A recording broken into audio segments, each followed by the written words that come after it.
अस्सलाम वालेकुम dear students. आज का हमारा टॉपिक है आइसोटॉप्स। इसके अंदर हम देखेंगे आइसोटॉप्स क्या होते हैं, ठीक है। आइसोटॉप्स की फिजिकल और केमिकल प्रॉपर्टीज़ क्या होती हैं, ठीक है, और किस तरह की होती हैं, ठीक है। फर्स्ट टाइम आइसोटॉप की टर्म को किसने यूज़ किया था, और इसके अलावा हम मुख्तलिफ एलिमेंट्स के आइसोटॉप्स को देखेंगे। इसके अलावा हम आइसोटॉप्स की रिलेटिव अबेंडेंस को देखेंगे कि आइसोटॉप्स की नेचुरली जो है वो कितने मौजूद हैं और उनकी जो है वो मिकदार कितनी है, कितने ज़्यादा मौजूद हैं, और ओड नंबर वाले कितने हैं, इवन नंबर वाले कितने हैं, ठीक है। उसके अलावा हम देखेंगे रेडियो एक्टिव कितने हैं, नेचुरली अकरिंग कितने हैं, और आर्टिफिशियल डिसइंटीग्रेशन से कितने बने हैं। सबसे पहले हम देखेंगे आइसोटॉप्स को समझने के लिए हमें सबसे पहले ये देखना होगा कि जॉन डाल्टन थ्योरी क्या कहती है। जॉन डाल्टन थ्योरी कहती है कि किसी भी एलिमेंट के तमाम एटम जो होंगे ना वो तकरीबन जो है वो क्या होंगे, एक जैसे होंगे, इवन के उनकी प्रॉपर्टीज़ और उनके मैसेस भी क्या होंगे, सेम होंगे। ये जॉन डाल्टन थ्योरी कह रही थी। लेकिन बाद में कहता है ये बात डिस्कवर हुई कि the atom of same element के सेम एलिमेंट के जो एटम होंगे ना उनके मैसेज क्या होंगे, डिफरेंट होंगे, लेकिन उनके एटॉमिक नंबर्स क्या होंगे, सेम होंगे। और इन्हीं एटम्स को क्या नाम दिया गया था, आइसोटॉप्स। यानी कि आइसोटॉप्स ऐसे एटम होंगे जिनके एटॉमिक नंबर्स क्या होंगे, सेम होंगे, बट इनके मैस नंबर क्या होंगे, यानी कि या एटॉमिक मैसेज क्या होंगे, डिफरेंट होंगे। ऐसे तमाम एटम्स को हम क्या कहेंगे, आइसोटॉप्स, ठीक है। आइसोटॉप्स का एटॉमिक नंबर सेम होता है, मैस नंबर डिफरेंट होता है, क्योंकि एटॉमिक नंबर आपको पता है नंबर ऑफ प्रोटॉन्स होते हैं, और मैस नंबर क्या होते हैं, sum of number of proton and neutron.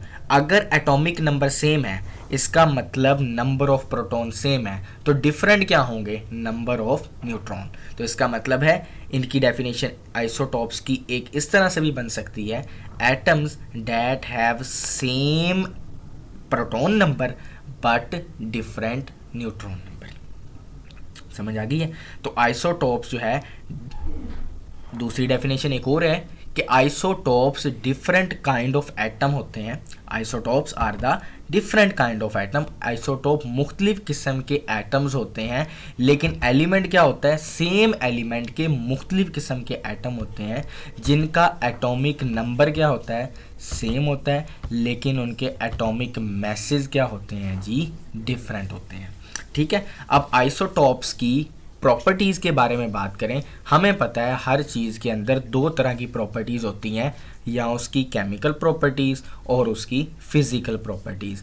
Isotopes ऐसे एलिमेंट्स हैं जिनकी केमिकल प्रॉपर्टीज़ क्या होती है, सेम होती है, और उनकी पीरियोडिक टेबल के अंदर पोजीशन भी क्या होती है, सेम होती है। अब केमिकल प्रॉपर्टीज़ सेम होने का मतलब है क्या, कि केमिकल प्रॉपर्टीज़ हमेशा याद रखिएगा कि डिपेंड करती है प्रोटॉन नंबर के ऊपर और इलेक्ट्रॉनिक कॉन्फ़िगरेशन के ऊपर।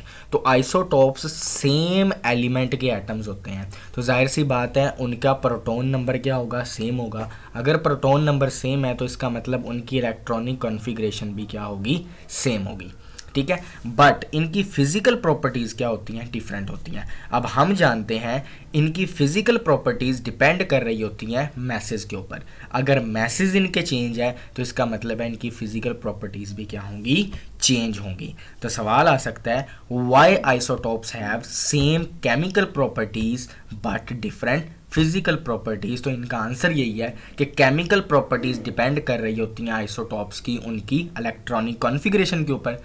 अगर उनकी इलेक्ट्रॉनिक कॉन्फ़िगरेशन सेम है तो उनकी केमिकल प्रॉपर्टीज़ भी सेम रहेंगी, लेकिन इनकी फिजिकल प्रॉपर्टीज़ डिपेंड कर रही होती हैं इनके मैसेज के ऊपर। अगर इनके मैसेज क्या हैं, डिफरेंट है, तो इनकी फिजिकल प्रॉपर्टीज़ भी डिफरेंट होगी। अब उसके बाद बात पूछी जाती है, एमसीक्यूज आ सकता है कि सबसे पहले आइसोटॉप का वर्ड या आइसोटॉपी का फेनोमिना जो है वो किसने इस्तेमाल किया था। वो पहली मर्तबा आइसोटॉप को डिस्कवर किया था सोडे ने, ठीक है, जिसको हम सोडी भी कहते हैं और सोडे भी कहते हैं, ठीक है। आगे बात फर्दर एक्सप्लेन करता है और दूसरे लफ्ज़ों में कि आइसोटॉप्स के अंदर number of proton and electron same होते हैं। क्यों? इलेक्ट्रॉनिक कॉन्फ़िगरेशन सेम होने का मतलब है कि number of electron and proton same, लेकिन डिफरेंस कहाँ पर आएगा? नंबर ऑफ न्यूट्रॉन्स में। जैसे कि एग्जांपल के तौर पर हमें बताता है कार्बन के 3 आइसोटॉप्स होते हैं। कितने आइसोटॉप्स? कार्बन के 3 आइसोटॉप्स होते हैं, कार्बन 12, कार्बन 13 एंड कार्बन 14। ठीक है, ये तीनों लिखे गए हैं, कार्बन 12, कार्बन 13 एंड कार्बन 14। अब देखा जाए तो ये नीचे इनका जो है वो क्या है? Atomic number. एटॉमिक नंबर सब का क्या है जी? 6 है, मतलब सब का एटॉमिक नंबर क्या है? सेम है, लेकिन इनका मैस नंबर क्या है? डिफरेंट है। इसका है 12, इसका है 13 और जबकि इसका है 14। अब इसमें से 12, 13 एंड 14, इसमें से 6 जो है प्रोटॉन है, बाकी 6 न्यूट्रॉन है 12 वाले में, लेकिन 13 वाले में 6 प्रोटॉन है और 7 न्यूट्रॉन है। 14 वाले में 6 प्रोटॉन है एंड 8 न्यूट्रॉन है। ठीक हो गया? तो यहाँ पर दिखेंगे each have 6 proton and 6 electron. Electrons और प्रोटॉन दोनों के अंदर सेम है, लेकिन इनके न्यूट्रॉन्स डिफरेंट है। अगर 6 न्यूट्रॉन है तो कार्बन 12 है, अगर 7 न्यूट्रॉन है तो कार्बन 13 है, अगर 8 न्यूट्रॉन है तो कार्बन 14 होगा। इसी तरह हाइड्रोजन के भी 3 आइसोटॉप्स हैं। ठीक है, हाइड्रोजन का पहला आइसोटॉप, उसके अंदर कोई न्यूट्रॉन नहीं होता, इसलिए उसको कहेंगे hydrogen 1 which is called a protium. और दूसरे वाला जिसमें 1 प्रोटॉन है और 1 न्यूट्रॉन है, उसको क्या नाम देंगे? ड्यूट्रियम। और एक जिसमें 2 न्यूट्रॉन है और 1 प्रोटॉन है, उसको क्या कहेंगे हम? ट्रिटियम। तो इसका हाइड्रोजन के कितने आइसोटॉप्स हो गए? 3, प्रोटियम, ड्यूट्रियम एंड ट्रिटियम। इसी तरह ऑक्सीजन के कितने आइसोटॉप्स होते हैं? 3, निकल के कितने होते हैं? 5, कैडमियम के कितने होते हैं? 6, प्लेटिनियम के कितने होते हैं? ठीक है, प्लेडियम के कितने होते हैं? 6, कैडमियम के कितने होते हैं? 9 और टिन के कितने होते हैं? 11। तो यहाँ पर MCQs आ सकता है, विच एलिमेंट्स हैव मोर जो है, विच elements have greater isotopes, which elements has large number of isotopes. तो वो किसके होंगे जी? वो होंगे टिन के। उम्मीद है यहाँ तक बात समझ में आ गई होगी। आगे हम देखेंगे relative abundance of isotopes. Relative abundance of isotopes का क्या मतलब होता है? रिलेटिव अबंडेंस का मतलब होता है comparison of one isotope with another isotope of same element. एक आइसोटॉप की परसेंटेज का दूसरे आइसोटॉप की परसेंटेज से जो कंपैरिजन होता है ना, उसको क्या हम कहते हैं? Relative abundance of isotopes. ठीक है, कहता है हर आइसोटॉप्स की, तमाम एलिमेंट के हर आइसोटॉप की एक नेचुरल अबंडेंस होती है कि ज़्यादा जो है वो आइसोटॉप्स कौन सा पाया जाता है, कम आइसोटॉप्स कौन सा पाया जाता है। ये उसकी परसेंटेज डिस्क्राइब करती है कि कौन सा आइसोटॉप इस एलिमेंट का ज़्यादा होगा और कौन सा आइसोटॉप इस एलिमेंट का कम होगा। तो इसी वजह से कहता है the isotopes of all element have their own natural abundance. तमाम जो है वो एलिमेंट के आइसोटॉप्स की अपनी नेचुरल अबंडेंस होती है। ठीक है, the properties of particular element, किसी भी पर्टिकुलर एलिमेंट की जो प्रॉपर्टीज़ है जो कि हमने लिटरेचर में मेंशन की होती है, वो बेसिकली उसके मोस्ट अबंडेंट आइसोटॉप की प्रॉपर्टी होती है। ठीक है, किसी भी एलिमेंट की जो ज़्यादातर प्रॉपर्टीज़ है ना, वो उसके मोस्ट अबंडेंट आइसोटॉप की प्रॉपर्टीज़ होती हैं। ठीक हो गया, यहाँ तक समझ आ गई, रिलेटिव अबंडेंस समझ आया। उसके बाद रिलेटिव अबंडेंस किसी भी आइसोटॉप की अगर मालूम करनी हो तो वो कैसे निकालेंगे, वो हमें नहीं पता। तो रिलेटिव अबंडेंस किसी भी आइसोटॉप की अगर आपने डिटरमाइन करनी है तो वो एक जो है वो ना मेथड है which is called mass spectrometry. इस मैस स्पेक्ट्रोमेट्री की वजह से, इसकी मदद से हम किसी भी आइसोटॉप की रिलेटिव अबंडेंस चेक कर सकते हैं। ठीक हो गया। अब रिलेटिव अबंडेंस की बात करें, कुछ नेचुरल एलिमेंट्स हैं, ठीक है, उनकी नेचुरल अबंडेंस हमने देखनी है। सबसे पहले हाइड्रोजन है।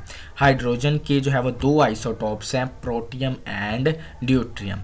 प्रोटियम एंड ड्यूट्रियम की देखें तो प्रोटियम की 99% अबंडेंस होगी और जो है वो ड्यूट्रियम की 0.015। इसी वजह से हमें ज़्यादातर देखने को जो हाइड्रोजन प्रोटियम में मिलता है ना कि ड्यूट्रियम में।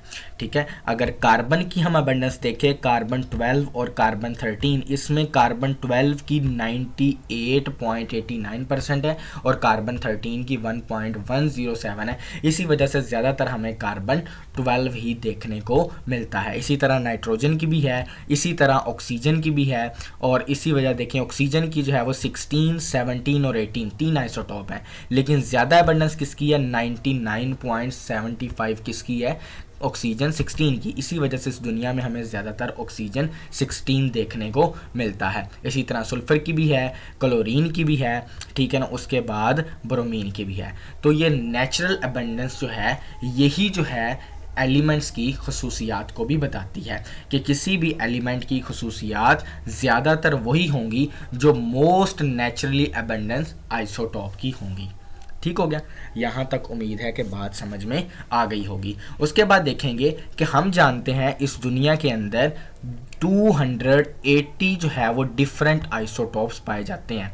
नेचुरली इस दुनिया के अंदर कितने आइसोटॉप्स पाए जाते हैं, 280 आइसोटॉप्स इस दुनिया के अंदर पाए जाते हैं, जिसमें 40 ऐसे आइसोटॉप्स हैं जो रेडियो एक्टिव आइसोटॉप्स ऐसे आइसोटॉप्स होते हैं जो कि हर वक्त रेडिएशंस खारिज करते हैं, उनको क्या कहते हैं, रेडियो एक्टिव आइसोटॉप्स। जैसे कि फॉर एग्जांपल कार्बन के 3 हैं, कार्बन 12, कार्बन 13 एंड कार्बन 14। जो कार्बन 14 है वो रेडियो एक्टिव आइसोटॉप है। ठीक हो गया। उसके अलावा 300 ऐसे आइसोटॉप्स हैं जो हमने अनस्टेबल रेडियो एक्टिव आइसोटॉप्स हैं जो कि हमने आर्टिफिशियल डिसइंटीग्रेशन से लिए हैं, यानी कि आर्टिफिशियल तरीके से हमने लिए हैं, और ये अनस्टेबल हैं, ये स्टेबल नहीं होते, ये कभी हमें इस दुनिया में देखने को मिलेंगे और कभी नहीं मिलेंगे। ठीक है, उसके बाद कहता है कि उसके बाद डेफिनेशन आती है किसकी, मोनो आइसोटॉपिक एलिमेंट। कहता है इस दुनिया में कुछ ऐसे आइसोटॉप्स भी पाए जाते हैं जो मोनो आइसोटॉप्स होते हैं, यानी कि ऐसे एलिमेंट्स भी पाए जाते हैं जिनका सिर्फ एक ही आइसोटॉप होता है और वो एलिमेंट वो खुद होते हैं, एक से ज़्यादा उनका कोई आइसोटॉप नहीं होता। ऐसे एलिमेंट्स को हम क्या कहते हैं, मोनो आइसोटॉपिक एलिमेंट, जिनका सिर्फ एक आइसोटॉप होता है और वो एलिमेंट वो खुद होते हैं, जिसकी एग्जाम्पल है आर्सेनिक, ठीक है, फ्लोरीन, उसके बाद आयोडीन, उसके बाद गोल्ड। ये इसकी क्या है जी, एग्जाम्पल्स हैं। समझ आ गई। उसके बाद नेचुरली तौर पर जो है वो ना आइसोटॉप्स की जो है वो आइसोटॉप्स की अबंडेंस क्या है, आइसोटॉप्स कहाँ कहाँ पर मौजूद हैं और किस किस तरह के मौजूद हैं। कहता है in general the elements of odd atomic number will almost never possess more than 2 stable isotopes। कि जितने भी ओड एटॉमिक नंबर वाले आइसोटॉप है, ऐसे आइसोटॉप जिनका एटॉमिक नंबर क्या होगा, ओड, वो 2 से ज़्यादा स्टेबल नहीं होंगे, यानी कि 2 तो स्टेबल होंगे बट तीसरा उनका क्या होगा, स्टेबल नहीं होगा। ठीक है, मोर देन 2 स्टेबल आइसोटॉप्स, ठीक है, उनके 2 से ज़्यादा स्टेबल नहीं होंगे, 2 तो स्टेबल होंगे लेकिन 2 से ज़्यादा कोई भी स्टेबल आइसोटॉप आपको देखने को नहीं मिलेगा। लेकिन जो आपके इवन एटॉमिक नंबर वाले आइसोटॉप है, ऐसे आइसोटॉप जिनका एटॉमिक नंबर इवन होगा, जैसे कि फॉर एग्जांपल इवन वाला कार्बन 6 और ओड वाला नाइट्रोजन 7। अब नाइट्रोजन का एटॉमिक नंबर 7 होता है, तो इसके आपको 2 स्टेबल मिलेंगे, बाकी अनस्टेबल मिलेंगे। लेकिन कार्बन की बात करें तो कार्बन के आपके 2 से ज़्यादा मिलेंगे और 2 से ज़्यादा आपको स्टेबल भी मिल सकते हैं। ठीक हो गया, क्योंकि कार्बन का एटॉमिक नंबर 6 है और वो क्या है, इवन एटॉमिक नंबर है। तो जितने भी इवन एटॉमिक नंबर वाले एलिमेंट्स हैं उनके आपको बहुत सारे आइसोटॉप्स देखने को मिलेंगे। ठीक है ना, 4 या 4 से ज़्यादा भी, और उनकी एबंडेंसी भी आपको काफ़ी ज़्यादा देखने को मिलेगी, जैसे कि oxygen 16, magnesium 24, silicon 28, calcium 40 and iron जो है वो। उसके अलावा इनकी तकरीबन 50% ऑफ द अर्थ क्रस्ट, ये ज़मीन में तकरीबन 50% जो है वो सतह ज़मीन पर पाए जाते हैं। उसके अलावा 280 आइसोटॉप्स में से 154 जो हैं इवन एटॉमिक नंबर वाले हैं, बाकी जो बचे हुए सारे हैं वो कितने होंगे, वो क्या होंगे, ओड एटॉमिक नंबर वाले आइसोटॉप्स होंगे। तो ये हमने नेचुरल अबंडेंस देख ली है आइसोटॉप्स की, कि आइसोटॉप्स क्या है, उनकी अबंडेंस क्या है, उनकी जनरल अक्रंस क्या है, मोनो आइसोटॉपिक एलिमेंट भी देखे, ठीक है, और मुख्तलिफ आइसोटॉप्स की हमने अबंडेंस भी देखी। उम्मीद है यहाँ तक आपको ये टॉपिक कवर हो गया होगा, क्लियर हो गया होगा। अगर इससे रिलेटेड किसी का कोई क्वेश्चन है तो वो पूछ सकता है। नेक्स्ट वीडियो में मुलाकात होगी, तब तक के लिए अल्लाह हाफिज़।